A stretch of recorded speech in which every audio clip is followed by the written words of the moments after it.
Hey everybody, Paul Lake here with another physics problem solved.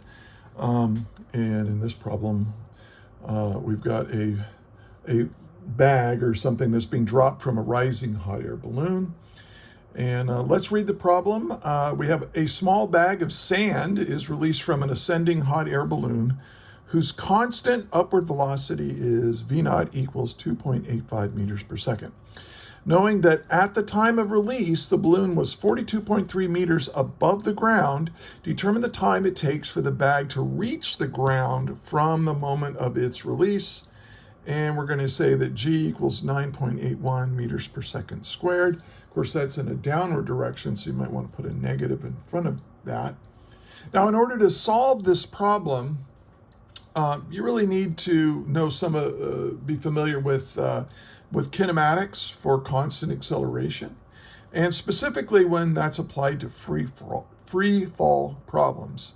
And it turns out you're going to need the quadratic formula to solve this problem. So go ahead and look that up if you haven't seen that for a while. Anyway, I suggest you pause the video right now and try to solve this. And then when you think you've got a solution or you get stuck, go ahead and hit play again. All right, so let's get started. Let's see what's given here. Okay, we've got a hot air balloon that's ascending upwards. So let me just draw a little goofy little hot air balloon here. Here's my balloon. And here's the little basket below. Right, where the people are. There's people in our hot air balloon. And the balloon is, here's the bag that we're going to drop. So maybe, just exaggerated. Now, this balloon is moving up, and therefore the bag is moving up with an initial velocity. And that initial velocity is equal to 2.85 meters per second. That's what's given right here. Okay. And now at the time of the release, the balloon was 42.3 meters above the ground. So I'm just going to draw the ground down here. And we know that, and I'm going to call this the initial position in the y direction. I'm going to call this positive y. And so y naught, the initial position of the bag, was 42.3 meters above the ground. Now I think you can see that once this thing is released, it's already moving up, but not very fast, and it's going to go. If you follow the trajectory of the balloon or the bag, it's going to go whoop, boom, like that. It's going to go up for a minute, but gravity's going to slow it down to a stop, and then it's going to accelerate with 9.81 meters per second squared down until it hits the ground. Okay, so that's what's happening. And what are we trying to find?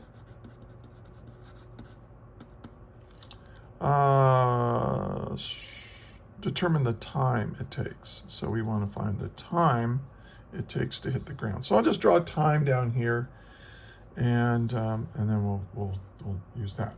Okay, so now let's solve this problem. Well, okay, so we're going to use the kinematic equations. Now, what do we know? We know the initial velocity. We know the change in height. That's because it's going to start here at 42 and it's going to end up at 0. So we know the change in y, delta y. So we know delta y. We know the initial velocity. We know the acceleration. Let me just put that in here. I'm just going to call the acceleration, instead of g, I like to use a, and a is negative 9.81. Negative means in a downward direction, meters per second every second, or meters per second squared. So what I want to pick the kinematic equation that is appropriate for solving for our unknown based on what we're given.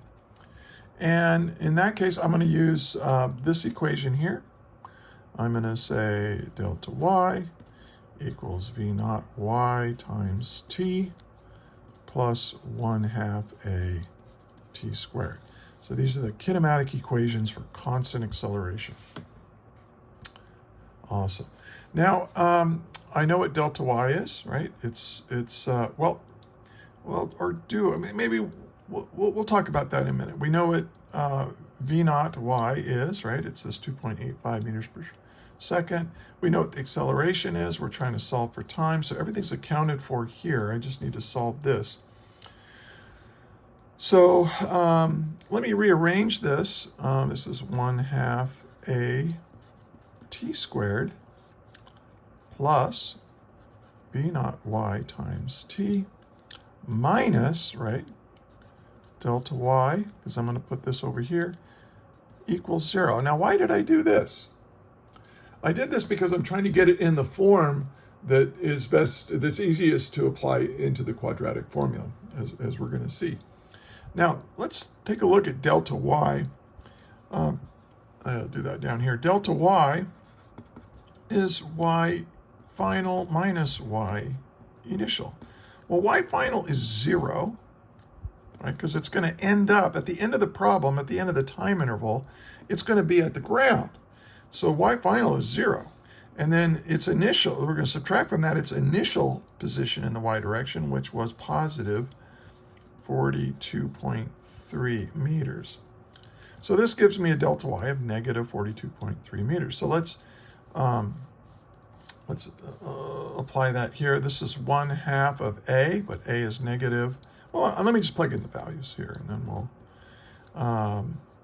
negative 9.81 meters per second squared times time squared plus v naught y. That's 2.85 meters per second times time minus delta y minus negative 42.3 meters equals 0. Now let's clean this up a little bit. What's 1/2 of negative 9.81? Well, you plug that in to your calculator, you'll get negative 4.905 meters per second squared. Now notice this is the acceleration. We've cut the acceleration in half, but that doesn't change the unit. So this is not the acceleration. This is half the acceleration. And then plus 2.85 meters per second times time plus now 42.3 meters equals 0. And now we're going to use, remember the quadratic formula is t equals, t is our variable, t equals negative b plus or minus the square root of 4ac over 2a. Okay, that's the famous quadratic formula. Oh, jeez. It's b squared minus 4ac. Okay, now we're ready. Well, okay, this is a, this is b, and this is c. So let's plug in those values. And we have negative b, so that's going to be negative 2.85 meters per second. Now we can add or subtract. 2.85 meters per second. Got to square that quantity. And then subtract from it 4a. Oh, a is negative. That's good.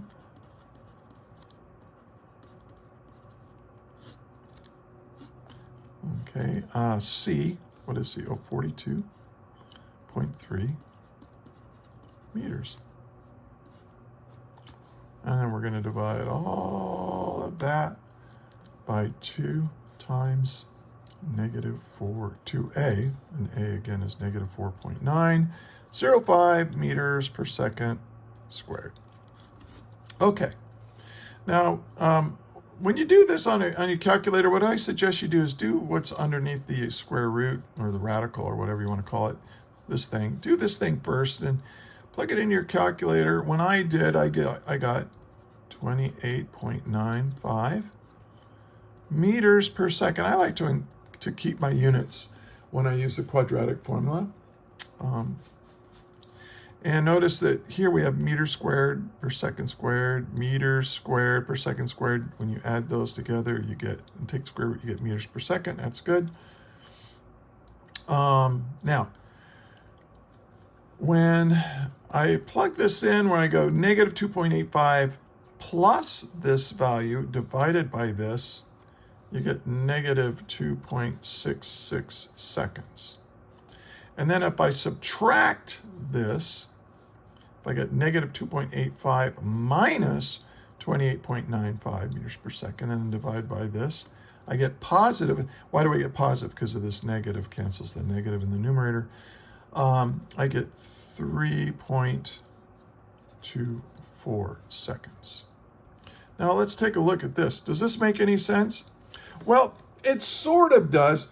It means that if you had launched it from the ground, it would take 2.66 seconds to get up here, if it went whoop, like that. But we're not going to go back in time here. We didn't say that's not really part of the problem. We want to know how much time went by after we launched it and went up and down. So we are not going to keep this solution, and this is our answer. The time it took for that sandbag to go up and down and hit the ground was 3.24 seconds. And that is the whole thing here. So thanks for watching. Hey, subscribe to my channel, and if you're looking for a physics or math tutor, look in the notes for this video, and you'll see a link that will take you to a Google Doc that'll have information on how to contact me. I am a physics and math tutor, and I enjoy doing it. I'm a retired high school teacher, got a lot of years of experience doing this, so I think I can help you out. Anyway, thanks for watching, and I'll see you in the next one.